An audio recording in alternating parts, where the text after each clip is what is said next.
Welcome to Mountain View's MVB Camp T-10 devotion series. My name is Steve Campbell, and I'd like to share a message with you about storms.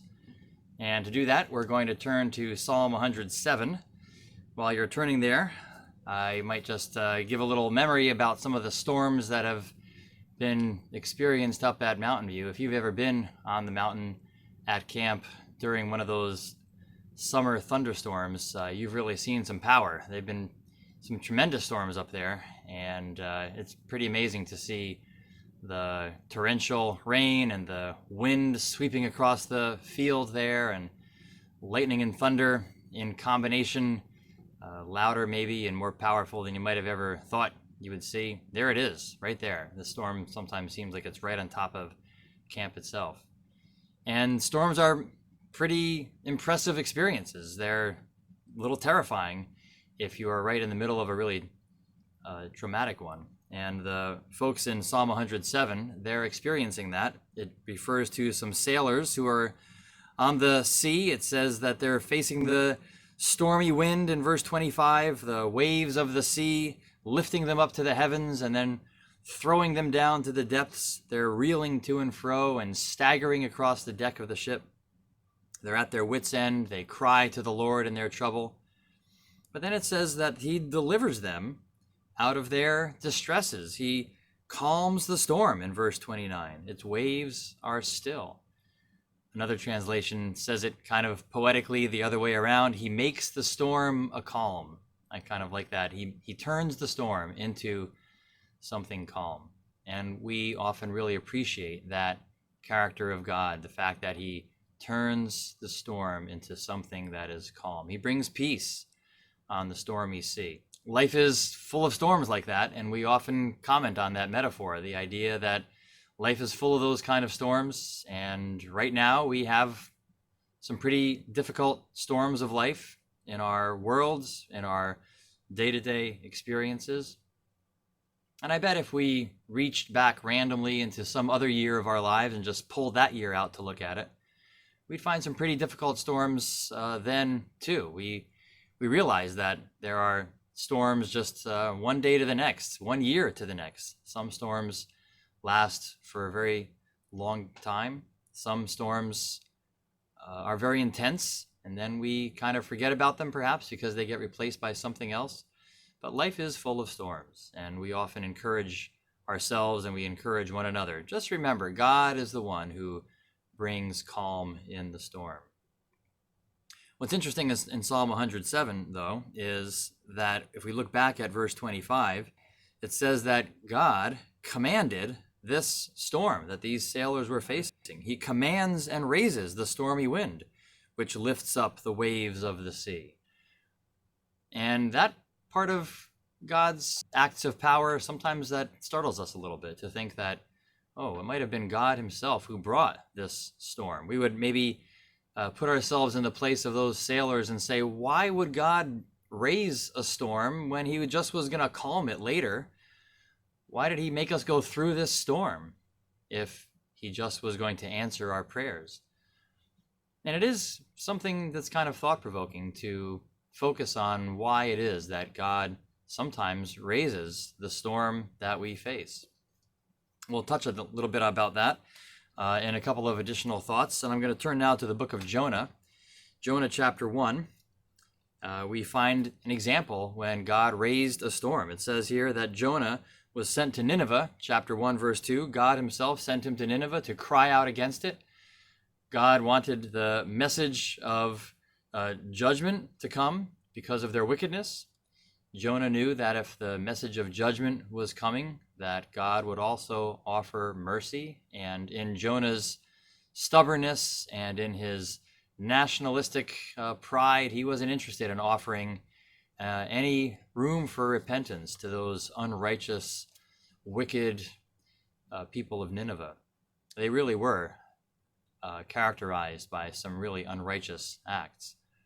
But what Jonah did was he allowed himself to be so stubborn as to reject the word of the Lord entirely. He didn't negotiate with God and say, well, what if I go somewhere else for now?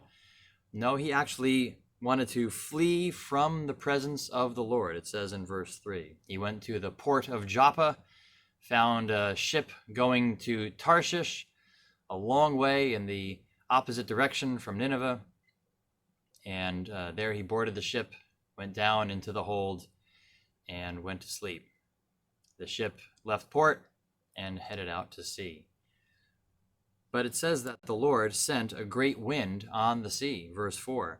There was a mighty tempest on the sea, so that the ship was going to be broken up. The sailors on the ship were extremely afraid. This was a tremendous storm. And eventually they woke up Jonah and they said, "Pray to your God." They were calling to their gods and trying to see who would help and how they could stay safe. Finally, they came to Jonah and they said, "Aren't you going to call to your God?" Jonah knew that this storm was because of him. He says in verse 12, "I know that this great tempest is because of me." And in Jonah's case, this storm was sent by God in order to get Jonah's attention, and it put the sailors on the ship in jeopardy as well. But Jonah realized that it meant that God had not abandoned him. Jonah's stubbornness was not something that God was going to say, "Well, if that's what you want to do, go ahead. I'm going to just wipe my hands clean of everything to do with Jonah." God was pursuing Jonah in this storm. And something else that we can appreciate about Jonah's response is that even though he knew that God was sort of using this storm to get his attention, Jonah was not so embarrassed by his stubbornness that he refused to name the name of the Lord anymore.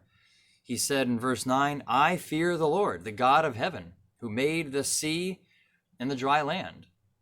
So if we realize that God is getting our attention, we shouldn't refuse to recognize the God who still loves to have the relationship with us that he's always had.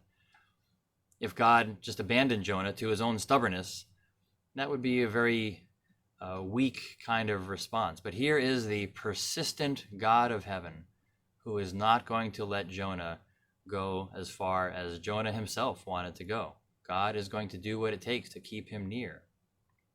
And ultimately, Jonah himself was thrown overboard into the sea, and there was a great calm. The scriptures tell us that this is a picture of the death of Jesus Christ. The Lord himself said that Jonah ending up in the deep, ending up in the belly of this great fish that also was prepared. This is a picture of Christ who died.